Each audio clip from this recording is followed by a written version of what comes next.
That medical report ended my marriage. The doctor didn't look at my wife when the report came back. He looked at me, and in that silence, I knew my marriage was already over. Some truths don't arrive loudly. They arrive on white paper and ruin everything. Dr. Reynolds had been our family physician for 8 years. He'd seen me through 2 surgeries, watched my wife Sarah battle anxiety, and treated our daughter Emma for everything from strep throat to a broken wrist. He was the kind of doctor who remembered birthdays and asked about your job. The guy who made house calls when things got serious. But that Tuesday afternoon, sitting across from him in his office with its mahogany desk and framed diplomas, he looked like he'd aged 10 years in the 30 minutes since we'd arrived. Sarah sat beside me, nervously picking at her nail polish. She'd been doing that a lot lately. The nail picking. The avoiding eye contact. The coming home late with explanations that sounded rehearsed. "So," I said, trying to keep my voice light. "What's the verdict, Doc? Are we having a boy or a girl?" Sarah was 4 months pregnant. After 3 years of trying, after thousands spent on fertility treatments, after tears and disappointment and false hopes, she'd finally gotten pregnant naturally.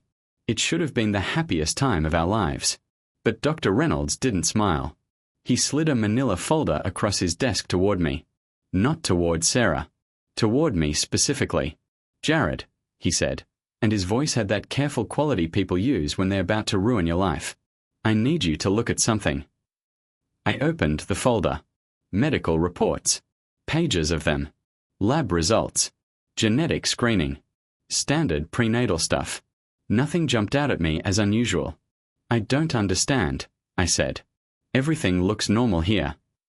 "Keep reading," Dr. Reynolds said quietly. Page 4. The genetic marker analysis. I flipped to page 4. Columns of numbers. Medical terminology I didn't fully understand. But there was one section highlighted in yellow. Paternity probability, 0%. I read it again. Then a third time. "What does this mean?" I asked, even though I knew exactly what it meant. Sarah made a small sound beside me. Not quite a gasp. More like air escaping from something deflating. Dr. Reynolds leaned forward, his hands clasped together. "Jared, the genetic screening we ran as part of the prenatal panel. It included markers from both parents. Standard procedure. But the results showed definitively that you cannot be the biological father of Sarah's baby." The room felt like it was tilting. Like I was on a ship in rough seas. "There has to be a mistake," I said, but the word sounded hollow even to me. "Lab error. Mix-up with samples. Something." "I ran it twice," Dr. Reynolds said. "Different labs. Same result." "I'm sorry, Jared." "There's no mistake." I finally looked at Sarah.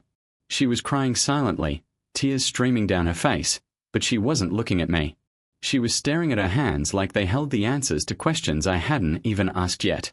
"Sarah." My voice cracked on her name. She shook her head. Just a tiny movement. But it told me everything. "How long?" I asked. "Jared, please." "How long?" She swallowed hard. 6 months. 6 months. While we'd been celebrating the pregnancy. While I'd been painting the nursery. While I'd been telling everyone at work that I was going to be a father. While I'd been holding her hand at doctor appointments and reading pregnancy books and downloading apps to track the baby's development. She'd known the entire time that the baby wasn't mine. "Who is he?" I asked. Sarah finally looked at me. Her eyes were red and wet and filled with something that might have been regret. Or maybe just fear of getting caught. "Does it matter?" she whispered. "Yeah," I said, standing up. "Yeah, Sarah, it fucking matters."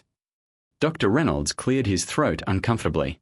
"Perhaps you two should discuss this privately." "No," y interrupta. "No, I want to know right now. Who is he?" Sarah stood too, wrapping her arms around herself. "His name is Derek. Derek Chen. We met at the gym." The gym. The place she'd started going 6 months ago. The place she'd claimed was helping her mental health. The place I'd encouraged her to keep going to because she seemed happier.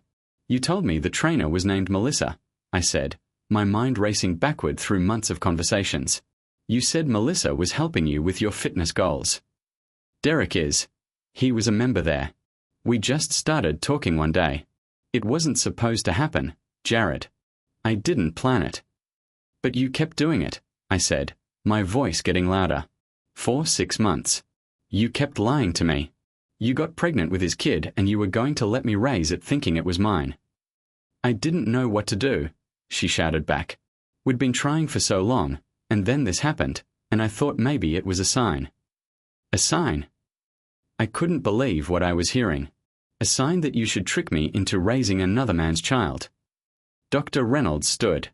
I think perhaps I should give you both some space. No, I said again. No, you stay right here, document.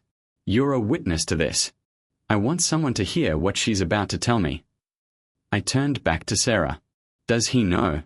Derek, does he know you're pregnant with his kid? She hesitated. That hesitation told me everything. He does, I said. He knows. And what? He doesn't want to be involved? He wants you to pass the baby off as mine. It's not like that. Then what is it like, Sarah? Explain it to me. Because right now, it looks like you and your gym boyfriend plan to make me the idiot who raises his kid while he gets to walk away clean. Derek is married, she said quietly. And there it was. The final piece of the puzzle. Jesus Christ, I said, sitting back down because my legs wouldn't hold me anymore. You had an affair with a married man, got pregnant, and decided that rather than deal with the consequences, you'd just let me be the fool. I love you, Sarah said desperately. I do love you, Jared. This was a mistake. A horrible mistake. But we can work through this. We can. No, I said, and my voice was calm now. Eerily calm. No, we can't work through this. You don't accidentally have an affair for 6 months. You don't accidentally get pregnant. You don't accidentally lie to your husband every single day for half a year. Those are choices, Sarah. You made choices. I stood again, straightening my jacket. My hands were surprisingly steady.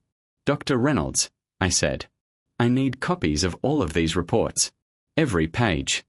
I want documentation of everything. Of course, he said quietly. I'll have my staff prepare copies immediately. And I need you to document that Sarah has been informed of the paternity results. That she's aware the child she's carrying is not mine. Can you do that? Yes, he said. I can prepare a letter stating the medical findings and the information provided to both of you today. Sarah was crying hard now. Jared, please, please don't do this. We can figure this out. I'll end things with Derek. I'll do whatever you want. Please. I looked at her one last time. This woman I'd married 5 years ago. This woman I'd loved and trusted and built a life with. This woman who'd looked me in the eyes every single day for 6 months and lied without hesitation. You should call Derek, I said. Let him know he's going to be a father. Because I'm done. I walked out of that office and I didn't look back. The next 72 hours were a blur of phone calls, meetings, and decisions that would reshape the rest of my life. First call, my lawyer, Richard Morrison. Old college buddy who'd gone into family law. I'd been at his wedding. He'd been at mine. Now he was going to help me destroy my marriage. Jesus, Jared, he said when I explained the situation. I'm so sorry, man. But you did the right thing getting documentation immediately. That medical report is gold in court. I want a divorce, I said. Fast. Clean. I want her out of my life. Consider it done, Richard said. With evidence this clear, we can move quickly. And given that she committed fraud, yes, that's what this is legally, you'll have strong grounds for keeping your assets protected. Second call, my brother David. He lived 3 hours away, but he was on the road within 20 minutes of my call. I'm coming, was all he said. Don't do anything stupid before I get there. I'm not going to do anything stupid, I told him. I'm going to do everything smart. And I did. While Sarah was presumably at home panicking, I was at the bank transferring money from our joint account into a separate account in my name only. Perfectly legal under Connecticut law when divorce proceedings are imminent. I took exactly half. Not a penny more. I wasn't trying to cheat her. I just wasn't going to let her drain our savings to fund her new life with Derek. Then I went to our house, MY house, the one I'd bought before we got married, and I started packing her things. Methodically. Calmly. Every piece of clothing. Every toiletry. Every book and picture frame and random item that belonged to her. I packed it all into boxes and garbage bags and stacked them neatly in the garage. David arrived around 9 p.m. to find me in the garage, surrounded by boxes, drinking a beer. "You okay?" he asked, even though it was obvious I wasn't. "I will be," I said. "Eventually." Sarah came home at 10 p.m. I heard her car in the driveway. Heard her footsteps on the walkway. Heard her key in the lock. She found me sitting in the living room with David beside me. Her boxed belongings stacked in the garage. Divorce papers on the coffee table. "Jared," she started. "Don't," I said. "Just don't. Sign the papers, Sarah. Take your things. Go stay with your sister or your parents or Derek for all I care. But you're not staying here tonight." "This is my home too," she said, but there was no conviction in her voice. "Actually, it's not. Richard had explained this to me. The house is in my name only. I bought it 2 years before we got married. You have no legal claim to it. The papers spell everything out. You can contest them if you want, but given the circumstances, I don't think you're going to find a judge sympathetic to your position." She looked at the papers. At the boxes. At David sitting there as my silent backup. At me with my calm expression and my steady hands. "Where am I supposed to go?" she asked. "Honestly." I said. "I don't care. That's your problem now. You made your choices. Now you get to live with them." She started crying again. The same tears she'd cried in Dr. Reynolds' office. But this time, they didn't move me at all. "Please," she sobbed. "Jared, please. I'm pregnant. You can't just throw me out." "You're pregnant with another man's child," I said. "A married man's child. That's not my responsibility. That's yours and Derek's. Figure it out together." David spoke for the first time. "Sarah, you should probably call someone to come get you. Your sister maybe. Or your parents." She looked at him like he'd slap her. "You too? You're going to side with him?" "Side with him?" David's voice was ice. "Sarah, you cheated on my brother for 6 months. You got pregnant with another man's baby and tried to pass it off as his. There are no sides here. There's just you dealing with what you did." She grabbed her phone with shaking hands and walked into the kitchen to make a call. I could hear her crying, talking to someone. Probably her sister Rachel. 20 minutes later, Rachel's SUV pulled up outside. Sarah had loaded a few boxes into her car, the essentials she'd need for a few days. The rest of her stuff would sit in my garage until she could figure out where she was going to live. Before she left, she stopped at the door and looked back at me one last time. "I really do love you," she said. "I know you don't believe me, but I do." I thought about that for a moment. About whether love could coexist with that level of betrayal. About whether her tears were for losing me or just for getting caught. "You know what, Sarah?" I said. "Maybe you do love me in whatever twisted way you're capable of love. But love without honesty isn't love. It's just selfishness wearing a mask." She flinched like I'd hit her. "And for the record," I continued, "I hope you and Derek are very happy together. I hope the baby is healthy. I hope you build a good life. But you're going to do all of that without me." She left without another word. The door closed behind her and I felt something in my chest unclench. Not relief exactly. More like the absence of weight I hadn't realized I was carrying. David cracked open 2 more beers and handed me one. "You handled that well," he said. "Did I?" I asked. Because I feel like I should be more upset. Shouldn't I be crying or punching walls or something? "Maybe," David said. "Or maybe you're just in shock. The breakdown will probably come later. But for right now, you did what needed to be done. You protected yourself. That's all you can do." He was right. The breakdown did come later. About 3 days later, actually, when I was driving to work and a song came on the radio. One of our songs from when Sarah and I first started dating. And suddenly I was crying so hard I had to pull over because I couldn't see the road. I sat in a grocery store parking lot at 7:30 a.m. and I cried like I hadn't cried since my dad died. For the marriage I thought I had. For the future I thought we were building. for the trust that had been shattered so completely that I wasn't sure I'd ever be able to trust anyone again. But even in that moment of complete breakdown, I knew I'd made the right choice. Because here's the thing about betrayal: once you know, you can't unknow. And once trust is broken that completely, there's no putting it back together. You can forgive, maybe, eventually, but you can't forget. And you can't rebuild a marriage on a foundation of lies. The divorce was finalized in 4 months. Richard worked miracles, and Sarah's lawyer had basically nothing to work with. How do you argue for a fair settlement when your client committed fraud and adultery? Sarah got a small payout from our marital assets.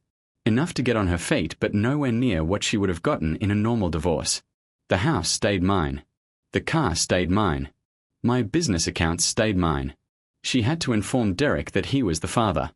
I didn't stick around for that conversation, but according to the small-town gossip mill that I tried unsuccessfully to avoid, it didn't go well. Derek's wife filed for divorce immediately. Derek lost his job. He'd been having an affair with a client's wife at the gym where he worked, which violated about 6 different employment policies. The gym fired him to avoid liability. Sarah ended up moving 3 towns over, where people didn't know her story, where she could start fresh without everyone whispering about the woman who tried to trick her husband into raising another man's baby. The baby was born in February. A girl. Sarah named her Lily. I know because she sent me a birth announcement, which felt insane.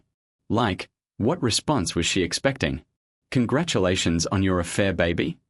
I threw it away without responding. Derek is apparently paying child support now, though from what I hear, he's working construction and barely making enough to support himself, let alone a child he never planned for. Sarah works as a receptionist at a dental office. She's rebuilding her life slowly. I heard through mutual friends that she's in therapy, trying to understand why she made the choices she made. Good for her, I guess. Genuinely. I don't wish her ill. I just wish her elsewhere. As for me, I'm doing better than I ever expected. The first year was rough. I'm not going to lie about that. There were nights when I couldn't sleep. Days when I couldn't focus on work. Moments when I'd see a pregnant woman and feel this wave of anger and grief that would leave me shaking. But slowly, things got better. I threw myself into work, took on new projects, grew my business, traveled to places Sarah and I had always talked about visiting but never actually went. I reconnected with old friends, started working out seriously, picked up hobbies I'd abandoned during my marriage, learned to cook instead of ordering takeout every night, and eventually, almost 2 years after everything fell apart, I started dating again. Her name is Melissa. Yes, really. The irony isn't lost on me. She's a teacher. Divorced, no kids. She knows my whole story because I refuse to build anything new on a foundation of secrets. We take things slow. Probably too slow by normal standards. But after what I went through, I'm okay with slow. Slow means careful. Slow means intentional. Slow means building something real instead of something that looks good on the surface but is rotten underneath. Looking back now, I don't regret trusting Sarah. I don't regret the years we spent together before everything went wrong. I don't even regret the pain, because it taught me things about myself I needed to learn. What I regret is not seeing the signs sooner. The late nights, the new hobbies, the emotional distance, all the little things that added up to something I should have questioned but didn't because I trusted her completely. But here's what I learned. Some people aren't trustworthy. And that's not a reflection on you. That's on them. Dr. Reynolds retired last year. Before he did, he called me in for a final checkup. Not medical. Just coffee. Just 2 people who'd lived through something difficult together. You know, he said, I've delivered hundreds of babies in my career. I've told parents good news and bad news. I've seen families in their happiest moments and their worst moments. But I've never had to tell a man that his wife's baby isn't his. That was the hardest conversation I've ever had in 40 years of medicine. Thank you for telling me, I said. I know it would have been easier to just not mention it, to let me live in ignorance. I thought about it, he admitted, for about 30 seconds. But then I remembered that you're not just my patient. You're a good man who deserved to know the truth, even if that truth was devastating. It was, I said. But I'm glad I know. Living a lie would have been worse. He nodded. I believe that. And I believe you're going to be just fine, Jared. Better than fine, actually. He was right. That medical report ended my marriage. But it also saved my life. Because I could have spent the next 18 years raising a child who wasn't mine, married to a woman who'd proven she could lie to my face every single day without hesitation. I could have built my entire future on that lie. Instead, I got out. I rebuilt. I started over. And now, 3 years later, I'm sitting in a house I own free and clear, with a woman I'm learning to trust slowly and carefully, building a life that's honest and real and mine. The truth destroyed everything I thought I had. But it also gave me the chance to build something better. And I wouldn't change that for anything.